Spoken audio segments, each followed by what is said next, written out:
இன்றைக்கு ஸ்டாலின் போகிற இடங்களெல்லாம் என்னையும் முதல்வர் அவர்களையும் தாறுமாறாக பேசிக்கொண்டிருக்கிறார். பேசலை, அவர் ஏசி கொண்டிருக்கிறார். ஏசி போட்டோம். அவர் ஏச ஏச பேச பேச எங்களுக்கு வாக்குகள் கூடிக்கொண்டே இருக்கிறது. ஏனென்றால் பொதுவாக சொல்லுவாங்க, அது அணைய போகிறது விளக்கு கொஞ்சம் ஜெகஜோதியாக எரியும்னு சொல்லுவாங்க. ஆனால் இது ஜெகஜோதியாகவும் எரியலை, ஜெகஜோதியாக எரியாமல் அணைஞ்சிட்டே வருது. அதான் முழுசாக அணைய போகுது. எனக்கு ஜோசியம் தெரியாது. ஆனாலும் இந்த அண்ணா தொடங்கிய திராவிட முன்னேற்ற கழகத்தை இவர் முடித்து வைக்கப் போகிறார். ஏனென்றால் இப்பொழுது இருக்கிற திமுக அது ஒரு கட்சி அல்ல, அது ஒரு கார்ப்பரேட் நிறுவனம். அதனுடைய மேனேஜிங் டைரக்டர் யாருன்னா ஸ்டாலின் தான்.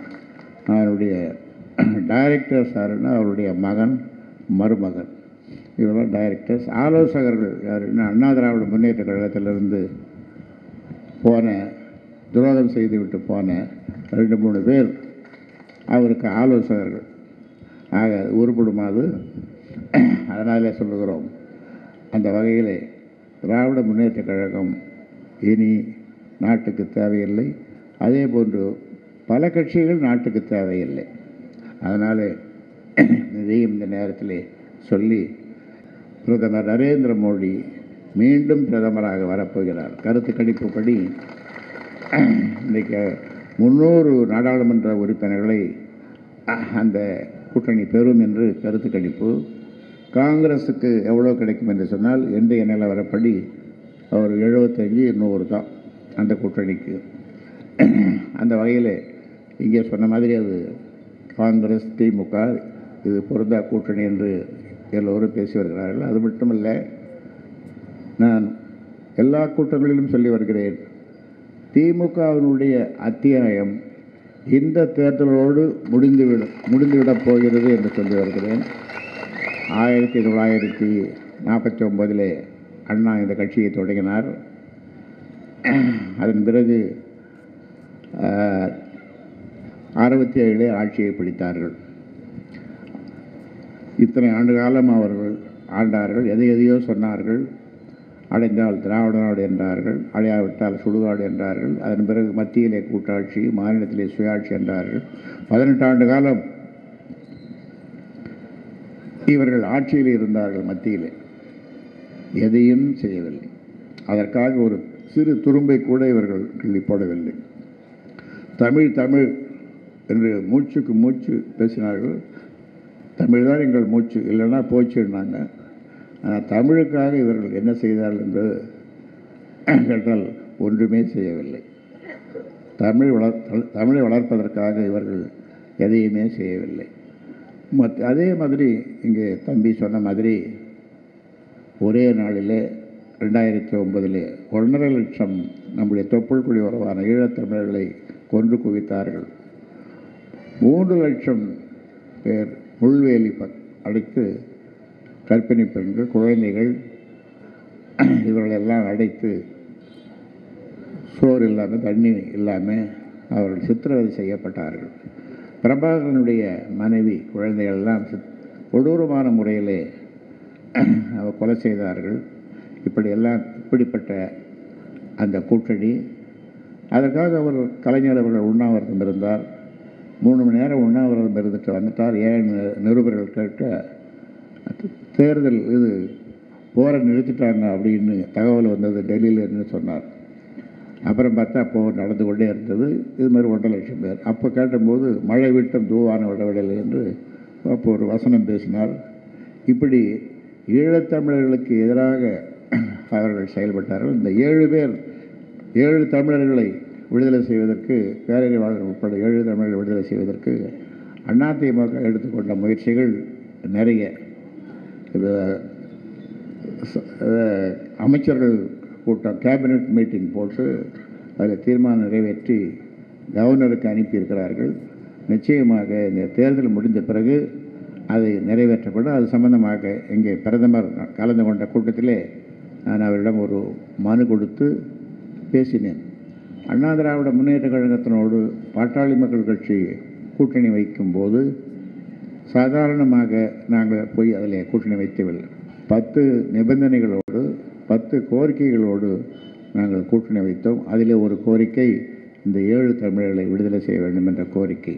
இன்னொரு கோரிக்கை அரசு ஊழியர்கள் ஜாக்டோ ஜியோ ஆசிரியர் பெருமக்கள் அவர்களுடைய கோரிக்கைகள், அவர்களுடைய வருத்தங்கள் நிச்சயமாக போக்கப்படும். இந்த தேர்தல் முடிந்த பிறகு போக்கப்படும். அதனாலே ஆளுங்கட்சியாக இருக்கிற அண்ணா திராவிட முன்னேற்ற கழகம் தான் உங்களுடைய இந்த கோரிக்கைகளை நிறைவேற்றும். எதிர்க்கட்சியாக இருக்கிற திராவிட முன்னேற்ற கழகம் ஒன்றும் செய்ய போவதில்லை. அதனாலே சொல்லுகிறேன், ஆசிரியர் பெருமக்களும் அரசு ஊழியர்களும் இதை நினைவில் கொள்ளுங்கள் என்று இந்த நேரத்தில் தொடர்ந்து நான் சொல்லி வருகின்றேன். அந்த வகையிலே வெற்றி பெறப்போவது நம்முடைய கூட்டணி. 24 கட்சிகள் இதில் அங்கம் வகிக்கிறார்கள். அதனால்தான் இதை மகா கூட்டணி என்று சொல்லுகின்றோம். அது மட்டுமல்ல, 450 சமுதாய அமைப்புகளும் இதற்கு ஆதரவு கொடுக்கிறார்கள். இந்த சென்னை மாநகருக்கு இன்னும் நாளுக்கு நாள் இது மக்கள் தொகையிலே அதிகமாக வளர்ந்து வருகின்ற ஒரு மாவட்டம். அதுக்கு ஏராளமான பிரச்சனைகள் இருக்கிறது. குறிப்பாக போக்குவரத்து பிரச்சனை. அதில் நாம் தொடர்ந்து பாட்டாளி மக்கள் கட்சி சொல்லி வருகிறது. அதை அண்ணா திராவிட முன்னேற்ற கழகமும் தேர்தல் அறிக்கையிலே சொல்லியிருக்கிறார்கள். Bus rapid transit system BRTS என்ற அந்த திட்டம் அமலாக்கப்பட்டால் போக்குவரத்து நெரிசல் இருக்காது.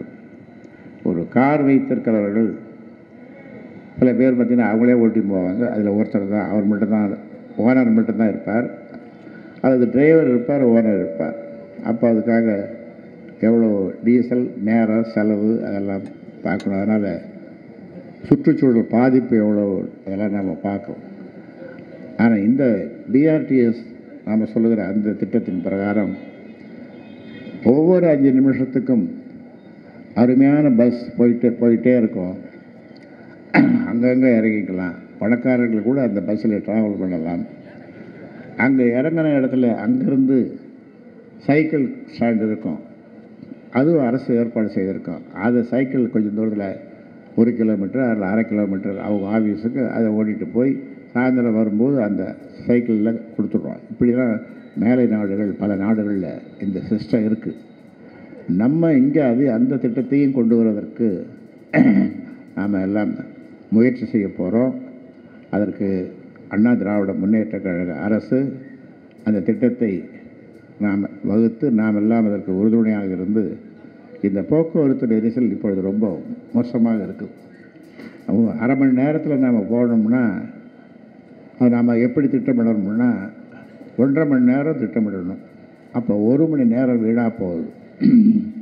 அந்த மாதிரி இல்லாமல் இந்த சென்னை பெருநகரத்தில் இந்த திட்டம் வெற்றிகரமாக நடத்துவதற்கான முயற்சிகளை நாம் எடுத்துக்கொள்வோம்.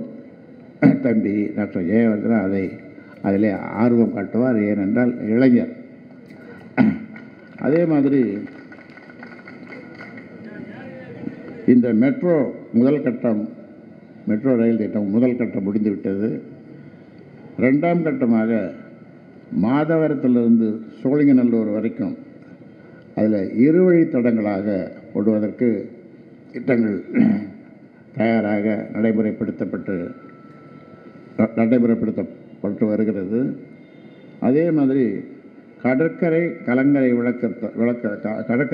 விளக்கத்திலிருந்து வடபழனி பூந்தமல்லி வழியாக திருமழிசை வரை 108 கிலோமீட்டர் 80,000 கோடி ஓடுவதற்கு இதெல்லாம் மத்திய அரசிடமிருந்து இந்த கூட்டணியில் 40 பேரும் 40 நாடாளுமன்ற உறுப்பினர்களும் வாதாடி நிச்சயமாக இந்த திட்டங்களை எல்லாம் விரைவிலே முடிப்பதற்கு நாங்கள் உறுதுணையாக இருப்போம் என்று இந்த நேரத்தில் சொல்ல கடமைப்பட்டிருக்கிறேன். அதே மாதிரி இந்த சென்னையிலே ஒரு உணவு பூங்கா 2000 கோடியிலே அமைப்பதற்கான திட்டங்களும் இருக்கிறது.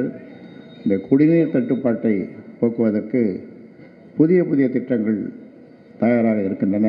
அந்த வகையில் இந்த குடிநீர் தட்டுப்பாடு நிச்சயமாக எதிர்காலத்திலே இருக்காது. அதற்கான திட்டங்களை எல்லாம் இந்த கூட்டணி அதிமுக அரசு மத்தியிலே வரப்போவது தேசிய ஜனநாயக கூட்டணியினுடைய அரசு. இந்த முதல்வர் எடப்பாடி பழனிசாமி அவர்களுடைய தலைமையிலே நடக்கிற இந்த ஆட்சி, இங்கே முன்னாலே பேசியவர்கள் சொன்ன மாதிரி மக்களுக்கான நல்ல திட்டங்களை கொடுக்கிறார்கள், மக்கள் நலனில் அக்கறை காட்டுகிறார்கள், அவர்களுடைய வாழ்வாதாரத்தை பெருக்குவதிலே, வறுமையை ஒழிப்பதிலே அவர்கள் முன்னுரிமை கொடுக்கிறார்கள். அவருடைய தேர்தல் அறிக்கை, அதிமுகவுடைய தேர்தல் அறிக்கை, எங்கள் கட்சியினுடைய தேர்தல் அறிக்கை அற்புதமான தேர்தல் அறிக்கை. இதை பார்த்துதான் திராவிட முன்னேற்றக் கழகம் காப்பி அடித்தார்கள். எங்களுடைய தேர்தல் அறிக்கையை பார்த்து 90% காப்பி அடித்தார்கள். 10% ஒரிஜினல். ஆனால் ஒரிஜினலில் ஒன்றுமே இல்லை. அதுதான் அவருடைய தேர்தல் அறிக்கை. எப்பொழுதும் அப்படி தான் செய்வார்கள். அந்த வகையிலே வாக்காளர் பெருமக்களே, நீங்கள் அனைவரும் விழிப்போடு இருங்கள். தப்பி தவறி இந்த கூட்டணிக்கு, திமுக காங்கிரஸ் கூட்டணிக்கு வாக்களிக்காதீர்கள். ஏனென்றால் வெற்றி பெறப்போவது வெற்றி கூட்டணி. இந்த கூட்டணிக்கு நீங்கள் வாக்களியுங்கள். மிகப்பெரிய வெற்றியை நீங்கள் தேடித்தாருங்கள். சென்னையிலே இந்த 3 தொகுதியிலேயும் வெற்றி பெறப்போவது நம்முடைய கூட்டணி தான். 40 தொகுதியிலேயும் நாம் வெற்றி பெறப்போகின்றோம். அதே மாதிரி ஒரு இடைத்தேர்தல், பெரம்பூர் சட்டமன்ற இடைத்தேர்தல், அதிலேயும் நாம் வெற்றி பெறப் போகின்றோம். 18 சட்டமன்ற இடைத்தேர்தலிலேயும் நாம் வெற்றி பெறப் போகின்றோம். அந்த வகையிலே இந்த தென் சென்னை வாக்காளர் பெருமக்களுக்கு மீண்டும் மீண்டும் வேண்டுகோள் வைக்கிறேன். நம்முடைய தம்பி டாக்டர் ஜெயவர்தன் அவர்களை நீங்கள் ஆதரித்து இரட்டை இலையிலே வாக்களிக்கும்படி உங்களை அன்போடு கேட்டு முடிக்கிறேன். நன்றி, வணக்கம்.